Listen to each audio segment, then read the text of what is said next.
What's up, friends? Welcome back to my channel and welcome back to another installment of what is new in luxury beauty. And boy, do we have some breaking news today because we finally have received confirmation that the rumors are true. Louis Vuitton is starting a beauty line. And not only that, guess who is the creative director of this new beauty line? Our very own mother, Pat McGrath.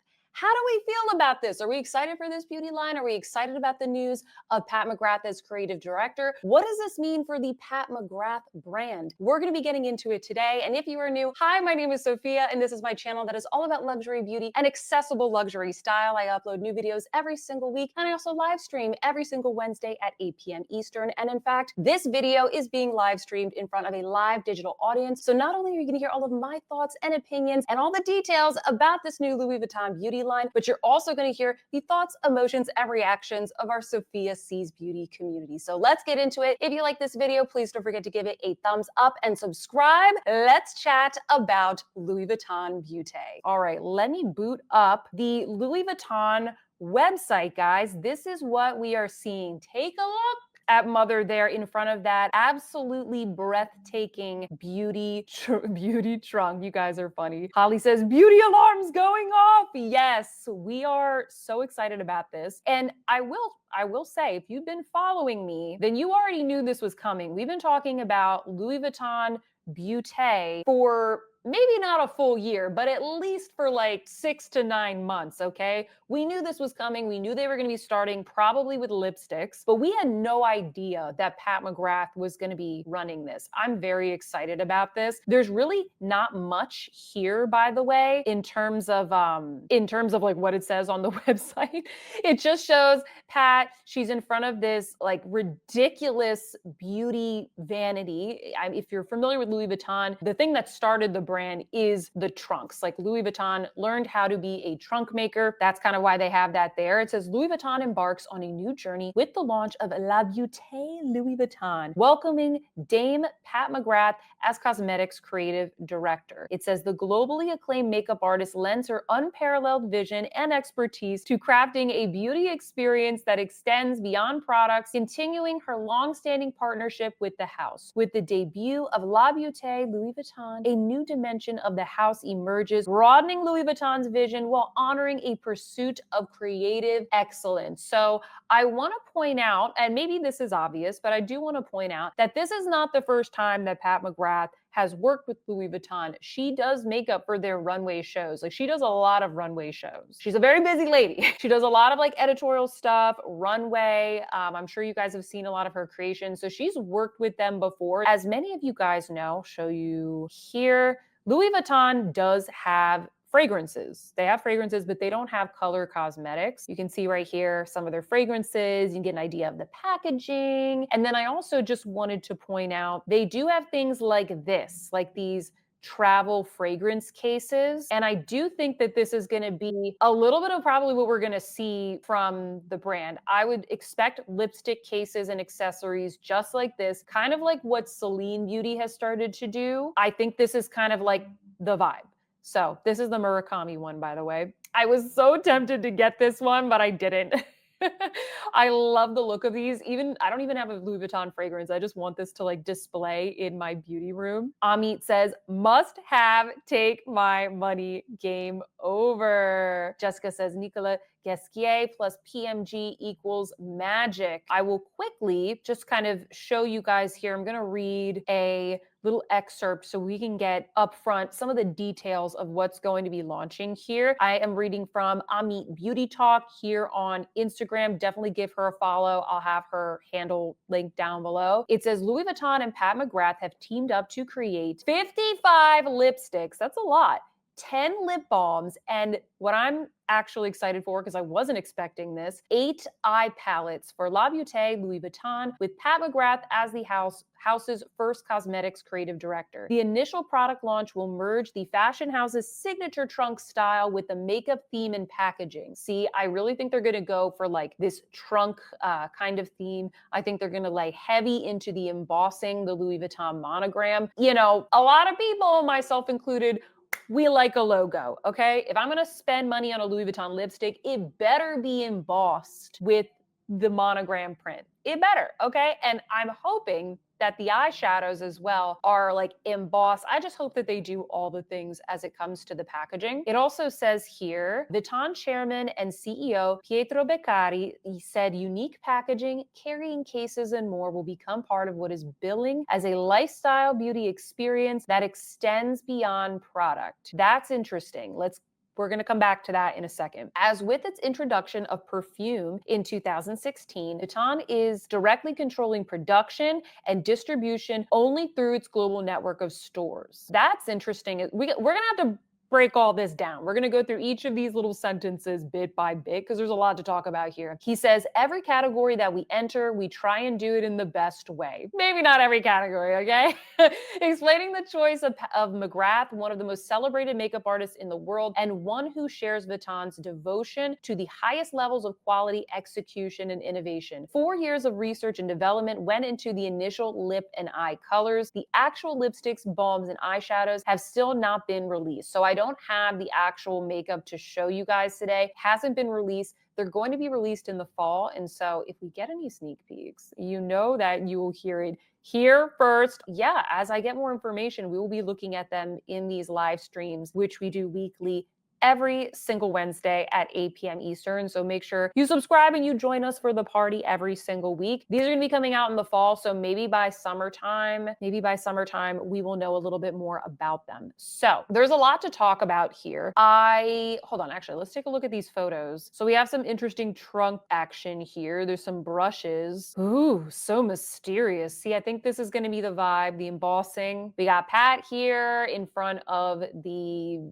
trunk. Let's chat about this. I first want to chat about the selection of products that they're going to be launching. What do you guys think about lipsticks, lip balms, and eye palettes? I'm actually really excited for these. I think that Louis Vuitton is going to go, I don't think they're going to be afraid of color. I think that there will be plenty of neutrals, but I think that Pat McGrath, she likes pigmentation, she likes color. I don't think it's gonna be like a Chanel, for example, like very sheer, very light. Louis Vuitton is a French brand, so I think there'll be a lot of like classic French style oozed into there. But I think with Pat McGrath, she's gonna come up with some really interesting colors, textures, and I think they're probably, my hypothesis is that they will be more on like the pigmented side. Sea Salt Wave said the red lipsticks are going to be luxuriously cherry toned. Beautiful. Butterlight says, I'm curious to see the eye palettes. Hillary says, seems like a fairly typical first launch. Sarah says, fall. My no buy is over. Paula says, I wonder if there will be a waiting list, lol. Yes, we're all gonna have to start saving our money now. Amit says, you know I'll be sharing sneak peeks the minute that I get them. Littleson says, I can't wait to see the packaging. Holly says, it's nice to be truly excited about a beauty release. Sorry, Beaute release, exactly. I'm excited about this. You know, a lot of people they'll say like, do we really need another beauty brand? Do we really need another luxury beauty brand? But as a beauty lover and somebody who really likes Louis Vuitton, I'm excited for this. I think that just like how every brand has their own style, the makeup is going to be a different style, right? Like somebody who likes Chanel, they might not like Louis Vuitton makeup. They might not like Gucci makeup or the Prada makeup. It's all different, but there's a lot of products that I've liked from some of these brands that have launched recently, like the Gucci Beauty and the Prada Beauty, the revamped Dolce & Gabbana Beauty. There's some really, really good products out there. And I like that there's more competition for, you know, the luxury beauty shopper, because before it was a lot of like Chanel and Dior, and I feel like it keeps these brands on their toes. The packaging from Prada Beauty, I think, is a lot better than Chanel. Same with the packaging from Dolce & Gabbana Beauty. Like, I think that a lot of these brands are outdoing Chanel and Dior when it comes to beauty. Like, they're just really stepping it up a notch with the formulas, the colors, the branding, the packaging. It's refillable, the shade ranges, like they're really bringing a lot. And we know why these brands are doing this, right? They're doing it because they're losing the aspirational shopper. They're losing that sort of middle class person that like really wants to have a piece of luxury. And previously, you know, maybe if they really wanted it, they could save up for like a Neverfull, a bag, a pair of shoes, something like that. But the prices have just gotten absolutely insane at these brands that a lot of people are just like, it's not worth it to me. Like, I'm not even going to look at it anymore. A lot of people have been priced out. During the past couple of years, especially since COVID, there's been a lot of price increases. A lot of these brands, they got very, very greedy. And they also chose to focus on the top 5% of their customer base. And now that group is also like, the quality's gone down. So they've kind of lost a lot of customers. So beauty is a really great way to kind of lure more customers in at a different price point. I mean, we've seen it ourselves. People are buying like $100 Hermes blushes, including myself. And a lot of people do just want to have like a little bit of Hermes, and they do like the fact that it's Hermes, you know? Let's be honest, a lot of us like the fact that it's bougie and fancy and it's Hermes. And I think the same thing is going to happen with Louis Vuitton, you know? There's like actually going to be something that we can afford when we walk into Louis Vuitton. And let me tell you guys, the bag charms are like $900 now. It's crazy. You can't even buy a bag charm at Louis Vuitton. Let's see what you guys are saying. ECB says, yes, Sophia, price and quality has been an issue. The prices are one thing. The quality is really just like a slap in the face because the quality has gone down. Hillary says, they complain when the prices go down. If 60% of your customer base goes down, then you're not going to make as much money. Exactly. Even if it's like people who are buying, you know, like canvas items or whatever, like it all adds up. Pink Sparkle says, we do like bougie people here. Yeah, no judgment. There's no judgment, by the way, in this community. If you want to buy a luxury bag, if you want to buy a luxury blush, like you do you. Yes, Anek, exactly. Like some of the brands are actually lowering their prices because they've just realized like, oh, we can't charge that much. Like we got super duper greedy. Rose G says, I'm excited for LV makeup. Celine makeup turned out excellent, so I'm excited. Yes, me too. Sea Salt Wave says, I'm hoping their lipsticks are similar to Celine's. Let's chat about some of the other things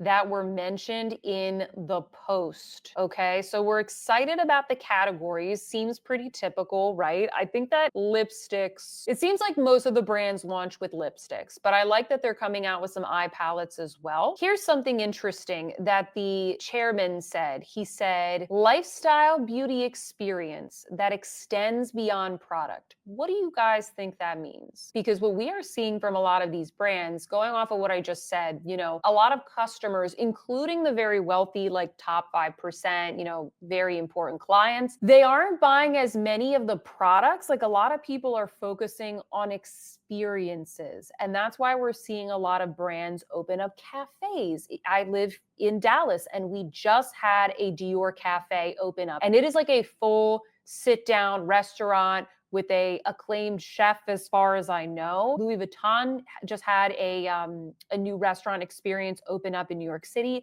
I was not able to get a reservation when I went.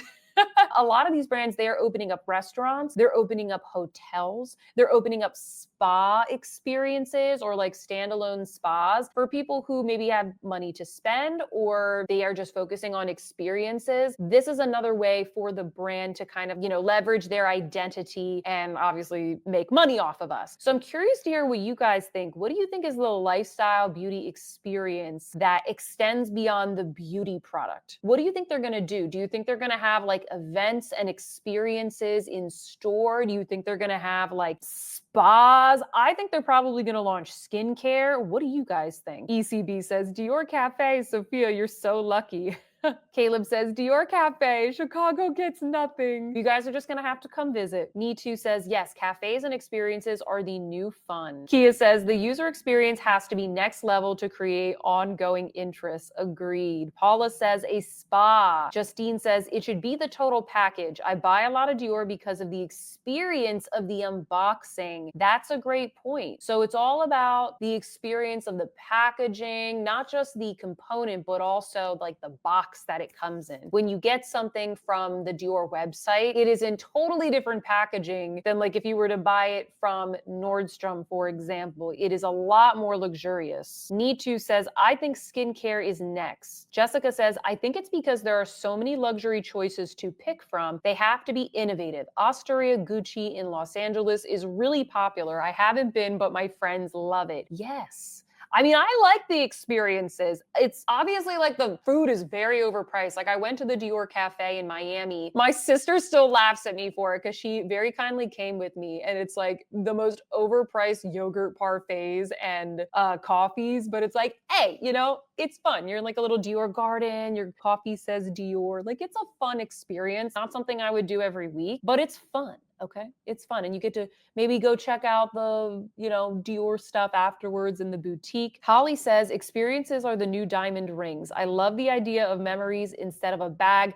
Just my opinion, no shade. Yeah, I think a lot of people feel that way. Valerie says the experience of feeling their products applied. Definitely maybe a spa. Patsy said we had the Prada Cafe, but 1 month advance booking was crazy, so I gave up. Caleb said I did the Gucci restaurant in Florence and loved it. Oh, I want to go.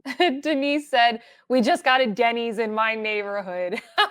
You're funny, Denise. I like Denny's. Yes, JK, thank you for reminding us. They said, did you know that LV owns Sephora? Exactly. So will we see these in Sephora? Interesting thought there. Angela says, experiences are a new way to engage with the brand and perhaps pick up a product on your way out of the cafe or spa. Exactly. Jessica says, a restaurant meal, though not cheap, is much more attainable than a $2,000 bag. Exactly. But you feel like you are a part of something exclusive, the whole thing, presentation, service, etc. Caleb said, I wonder if it would be better if they had their own standalone store similar to Chanel Beauty. I bet that they will. I bet that in like New York and key markets, they will have it. Hopefully in Dallas, we will get like a Louis Vuitton, Beaute store, or maybe they'll have like a separate experience within the boutique. So let's take a look at what else it says here. I wanted to chat about that. Louis Vuitton is directly controlling production and distribution only through its global network of stores. The first part of that sentence is that they are directly controlling production, which is not always typical for some of these brands. Some of the stuff is licensed out to Coty or L'Oreal. Some of these other like big beauty conglomerates, Estee Lauder, for example. Not all of these luxury brands are directly producing their beauty products. Sometimes it's sort of like outsourced and maybe it's like a separate team designing it. And sometimes we've seen that go wrong where like there's not a lot of cohesion between what we see on the runways and what we see in like the branding of the beauty. So I think it's probably a good thing that they're controlling it, but it says through its global network of stores. And if you didn't know that Louis Vuitton owns Sephora, you might think like, oh, is this only going to be available in Louis Vuitton boutiques? But maybe it will be at Sephora. Prada Beauty is at Sephora. So is Dior. So is, what else? A lot of, like several other luxury brands. Guerlain. I could totally see Louis Vuitton being at Sephora, and it certainly would give them more distribution. Some brands are like, oh no, we're too good to be at Sephora. But like, hey, if you're at Sephora, you're going to make sales. Yes, Gucci is at Sephora. Givenchy. Thank you for helping me out, guys. I knew there were more I was forgetting. Little Sin says, I think LV will be in Sephora. I think it will too. Let's chat a little bit more now about Pat McGrath as the creative director here, because I saw some posts on social media and some of you guys are asking like, what is happening with her brand? Is this affecting what we are seeing from the Pat McGrath brand? Somebody was saying like, oh, she sold her brand. She has not sold her brand. She has not. She has investors. She always had. She did have a big investor come in 2019. I think it was maybe 2018. They sold their shares in 2021, I want to say. But she has some private equity investors. So it's not like she doesn't have investors. At least as of now, nothing has been confirmed that Pat McGrath has sold her brand. Now, I do think, and we've chatted about this before on my channel, I do think that her having those investors and the pressure to produce a return and to grow the brand has definitely affected the overall creativity of the brand. A lot of us really liked Pat McGrath Labs because it really felt like cutting edge beauty. It felt like, things we could be creative with, but at the same time, it's really hard to get the average Sephora shopper to spend $125 on like an ultra luxurious palette with like not, I guess what we would call not everyday shades. I don't know if she's selling her brand, but I don't necessarily think that Pat McGrath working on this as a project, I don't think that necessarily has like impacted her brand. I think that you could have two different roles and two different jobs. Like Lisa Eldridge, I believe, still works for Lancome or has in the past. She has her own brand. She comes out with her own products. I think that Pat McGrath is a little bit more far removed from her brand that she's been before. And I think she has other people who are like doing these deals and these collabs with Bridgerton and all that kind of stuff. I don't think she's as hands-on, and that's why she's been able to she does the runway shows, she's doing this. What do you guys think? Sea Salt Wave says there's a rumor Pat is going to sell her brand. I'm curious who will buy it. Tyga says, I think this whole LV thing explains why it feels like she has checked out the last few years. It might not necessarily be that she has checked out. I think it's just that she has decided, or her investors have decided, that they're going to go more of this like very mainstream route. And so if you're going a mainstream route, I don't think that you need a revolutionary makeup artist to come up with another pink palette, right? She just collabed with Candy Crush, right? Candy Crush? What? Why? I mean, like the Star Wars collab was pretty cool, right? Yes, Denise, she said, private equity firms destroy fashion, beauty, etc. Killer of creativity. It's all about the bottom line and growth. Yes, Denise, exactly. Littleson said, I feel like her investors really leaned into the Taylor Swift hype and just decided to stay there instead of innovate. Is that because Taylor Swift wears the Pat McGrath lipstick or something like that? Kia says, if she's partnering with LV, I agree. It has felt recently that she's been slacking with her brand. Sea Salt Wave says, so true, Sophia. That's exactly what happens when investors get involved. Stephanie said, next up, Prada and Angry Birds. Yeah. Are the kids playing Candy Crush? Like, who's playing Candy Crush? I don't get it. Marie says she misses the creativity. Caleb said, so how do we get you on the LV makeup PR list? Angela says, perhaps the special shades will make a comeback. Yeah, will we see the special shades in the Louis Vuitton lineup? One can only hope. If you like this video, don't forget to like, comment, and subscribe. And better yet, check out the full Pass or Yes video coming up next, where you can catch my commentary on all of this season's hottest new luxury beauty releases. I'll see you there.